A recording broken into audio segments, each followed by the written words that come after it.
যাবতীয় ক নাম্বার পরিসংখ্যানের, বেশি না, 4-5টা নিয়ম আছে। এই 4-5টা নিয়মের ক নাম্বার করলেই মোটামুটি ক নাম্বারটা পারবা। তাহলে নাম্বার 1, ঢাকা বোর্ড 2024 প্রশ্ন করছে কি প্রচুরক শ্রেণীর মধ্যমান নির্ণয় করা। কি প্রশ্ন করছে? প্রচুরক শ্রেণীর মধ্যমান। কথা কি ক্লিয়ার? তাহলে আমরা ক নাম্বারের প্রথম নিয়ম করতেছি। প্রথম নিয়ম ক নাম্বারের প্রচুরক শ্রেণীর মধ্যমান নির্ণয় করতে বলছে। খেয়াল করছো কি? প্রচুরক শ্রেণীর মধ্যমান। তাহলে আমরা এটা কিভাবে করব? প্রচুরক শ্রেণী, তো প্রচুরক শ্রেণী বের করার নিয়ম কিন্তু আগে শিখাইছি। আমি যখন প্রচুরকের অঙ্ক করছি তখন প্রচুরক শ্রেণী বের করা শিখাইছি। কিভাবে বের করতে হয়?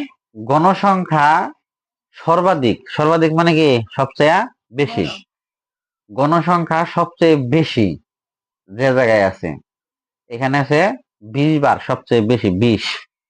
গণসংখ্যা কত আছে সবচেয়ে বেশি? 20।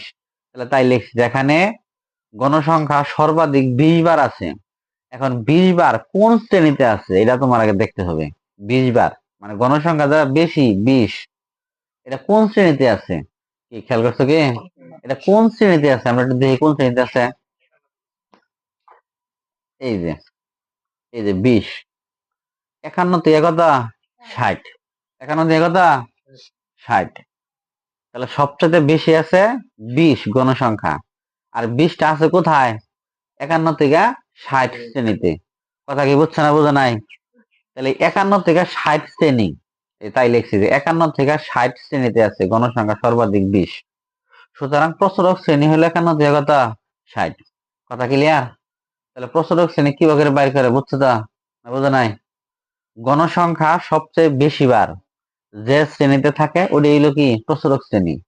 তাহলে সবচেয়ে বেশি আছে 20, এই 20 আছে 51 থেকে 60 শ্রেণীতে। সুতরাং প্রচুরক শ্রেণী কত? 51 থেকে 60। তাহলে আমাদের প্রচুরক শ্রেণী কিন্তু আমরা বের করছি, বের করছি না? এখন কি বের করতে বলছে জানা?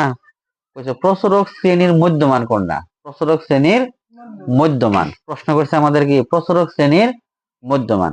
তাহলে প্রচুরক শ্রেণীর মধ্যমান বলতে কি বুঝি? মধ্যমান এটা কিভাবে বের করা জানি? মনে আছে? এটা গড়ে শিখাইছি, মধ্যমান বের করার নিয়ম শিখাইছি গড়ে, সংক্ষিপ্ত গড় যখন পড়াইছি তখন n/2। তাহলে আমরা মধ্যমান কিভাবে বের করছি? মধ্যমান বের করার নিয়ম হলো এই প্রচুরক শ্রেণী 51 আর 60 এই দুইটা কি করবো? যোগ দিম, যোগ দেওয়া দুইটা কি ভাগ। তাহলে আমি ভাগ করছি, কত হয়েছে? 55.5। এটা হলো প্রচুরক শ্রেণীর মধ্যমান। এটাই হলো আমাদের ক নাম্বার উত্তর। আর এই প্রচুরক শ্রেণীর মধ্যমান মিনিমাম 20 বা 30 বার আসছে, ঠিক আছে কি? তাহলে প্রচুরক শ্রেণীর মধ্যমান কইলে আমরা এইভাবে বের করবো। এরপর আসে আর একটা নিয়মে, প্রচুরক শ্রেণীর পূর্ববর্তী শ্রেণীর মধ্যমান নির্ণয় করা। নিয়ম নাম্বার 2, প্রচুরক শ্রেণীর, একটু ডাকটা একটু মনোযোগ দিয়ে খেয়াল করি, প্রচুরক শ্রেণীর পূর্ববর্তী, পূর্ববর্তী বলতে কি বুঝি?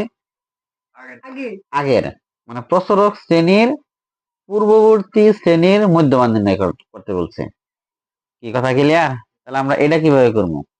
তাহলে এটা করার জন্য যে কাজটা করতে হবে সেটা হলো আগে তোমার প্রচুরক শ্রেণী বের করতে হবে, তারপরে ওটার পূর্ববর্তী যেটা ওটা বের করা লাগবে। কথা ক্লিয়ার? আর কিভাবে প্রচুরক শ্রেণী কিভাবে বের করে? গণসংখ্যা যেটা বেশি এটাই তো নাকি? গণসংখ্যা সর্বাধিক যেটা সেটা হলো কি প্রচুরক শ্রেণী। তাহলে আমরা ওটাকে বের করি। তাহলে প্রচুরক শ্রেণী বাইরেছে 61 থেকে 70, গণসংখ্যা সর্বাধিক 15 বার আছে 61 থেকে 70 শ্রেণীতে। সুতরাং প্রচুরক শ্রেণী 61 থেকে 70। কিন্তু আমাদের এটা বলে নাই, প্রচুরক শ্রেণীর মধ্যমান বলে নাই। এখন কি বলছে? প্রচুরক শ্রেণীর পূর্ববর্তী, মানে এই পূর্ববর্তী কোনটা? এই 61 থেকে 70 এটার আগে কোনটা? ঠিক আছে কি? আগে খেয়াল করবো বলে আগে হলো কত? 51 থেকে 60। কত? 51 থেকে 60। তাহলে এটা হলো পূর্ববর্তী মানে আগেরটা। খেয়াল করছো কি? তাহলে আমরা প্রচুরক শ্রেণীর পূর্ববর্তী শ্রেণী হলো 51 থেকে কত? 60।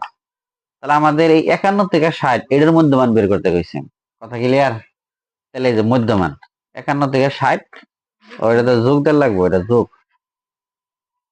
51 যোগ 60 সমান সমান কত? 111 বাই কত? এটা ভাগ দিলে কত হয়? 55.5।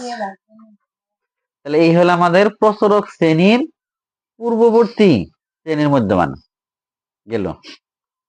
তাহলে নাম্বার দুই দুই নিয়মের গেল। এরপরে আর একটা নিয়ম দেখি, মধ্যক শ্রেণীর মধ্যমান নির্ণয় করো। তাহলে আমরা 3 নাম্বার নিয়ম নিয়ে একটা আলোচনা করি, মধ্যক শ্রেণীর মধ্যমান। কি কথা কি ক্লিয়ার? বুঝছো কি? ডাক বুঝছো কি? মধ্যক শ্রেণীর মধ্যমান। তার আগেরটা কি বলছিল? প্রসারক শ্রেণীর মধ্যমান, আর এখনকারটা কি বললো? মধ্যক শ্রেণীর। তার মানে আমাদের আগে মধ্যক শ্রেণী নির্ণয় করতে হবে, তারপর ওটা কি করা লাগবো? মধ্যমান বের করতে হবে। আচ্ছা, তাহলে মধ্যক শ্রেণী কিভাবে নির্ণয় করে? খেলা আছে তো? খেলা আছে তো? আচ্ছা, তাহলে ঠিক ওইভাবে আমরা মধ্যক শ্রেণী নির্ণয় করবো।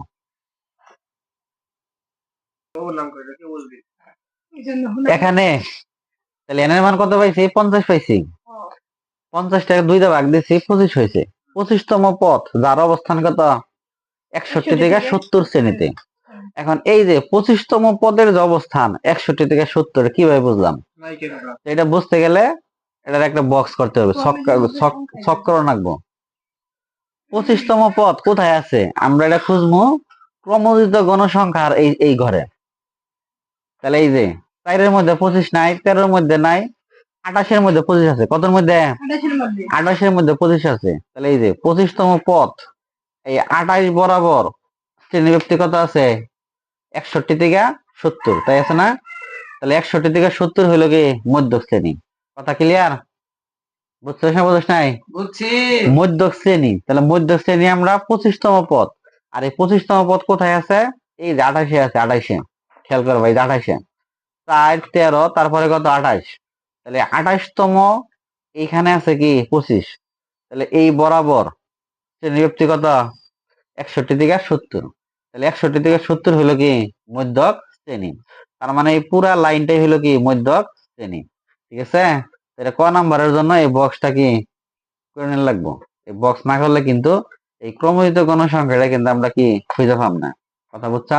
তাহলে বক্সটা কইরা তারপরে কি করবা? মধ্যক শ্রেণী নির্ণয় করবা। এরপরে মধ্যক শ্রেণী নির্ণয় করার পরে আমাদের কি বের করতে বলছে? বের করতে বলছে মধ্যক শ্রেণীর মধ্যমান। মধ্যক শ্রেণীর কি মধ্যমান। তাহলে মধ্যক শ্রেণী কত পাইছি আমরা? 61 থেকে 70। এটার মধ্যমান বের করতে বলছে। আর মধ্যমান বের করার নিয়ম কি? নিয়ম হইলো ওই মধ্যক শ্রেণী যেটা হইলো ওই দুইটারে কি করবো? যোগ দিব। যোগ দা দুইটা কি দিব? ভাগ দিব। তাহলে যোগ করলে কত হয়? যা ফল হয় তারা দুইটা কি দিয়ে দিবা? ভাগ দিয়ে দিবা। এটা হইলো কি আমাদের কি উত্তর। কথা কি বুঝছা? হম। তাহলে 131 তারে 2 দিয়ে ভাগ দিলে কত হয়?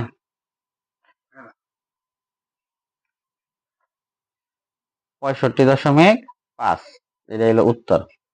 এটা হলো মধ্যক শ্রেণী মধ্যমান। বুঝতে পারছো? তার মানে মধ্যক শ্রেণীর মধ্যমান বের করতে গেলে আগে আমার মধ্যক শ্রেণী নির্ণয় করতে হবে। ঠিক আছে? মধ্যক শ্রেণী নির্ণয় করার পরে ওই মধ্যক শ্রেণীর যে দুইটা সংখ্যা ওই দুইটা সংখ্যারে যোগ দিব। যোগ দেওয়ার দুইটা কি দিব? ভাগ দিব। ভাগ দেওয়ার ফলে যে উত্তর হবে এটা কি মধ্যক শ্রেণীর মধ্যমান। কথা কি বুঝছা?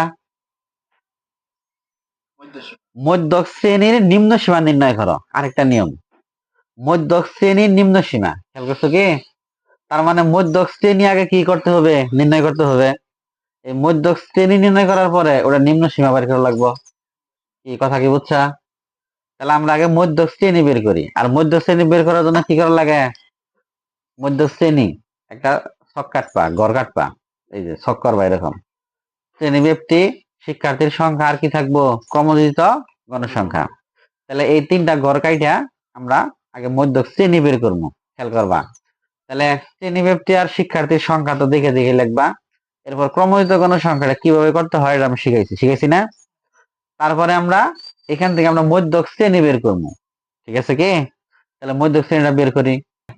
এই যে আমরা কিন্তু মধ্যক শ্রেণী বের করছি। মধ্যক শ্রেণী এই যে খেয়াল করো সবাই। তাহলে এন এর মান কত? 60। এন এর 2 দিয়ে ভাগ দিছি। 30তম পদ যার অবস্থান। তাহলে 30তম পদ কোথায় আছে? এটা ক্রমজিত গণসংখ্যায় খুঁজবা। খুঁজে দেখবা 55 থেকে কত আছে? 59 শ্রেণীতে। সুতরাং মধ্যক শ্রেণী কত?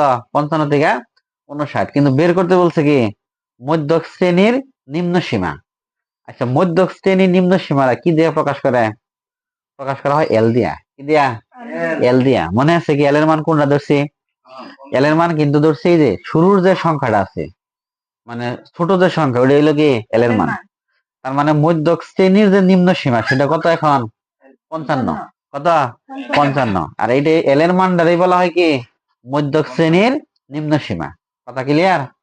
মধ্যক শ্রেণীর নিম্ন সীমা যেটা, ওটা হলো এল এর মান। তাহলে আমাদের তাহলে খালি লিখে দিব আমি যে মধ্যক শ্রেণীর নিম্ন সীমা হলো কত? 55। এটা হলো উত্তর। না, এল এর মান লেখা দরকার নাই, খালি মধ্যক শ্রেণীর নিম্ন সীমা, এল লেখা দরকার নাই। ঠিক আছে কি? মধ্যক শ্রেণীর নিম্ন সীমা সমান সমান কত? 55। এটা হলো কি উত্তর। এল এর মান লেখা দরকার নাই, এল সমান সমান লেখা দরকার নেই, এটা লিখে দিবা খালি মধ্যক শ্রেণীর নিম্ন সীমা সমান সমান কত? 55। কথা ক্লিয়ার?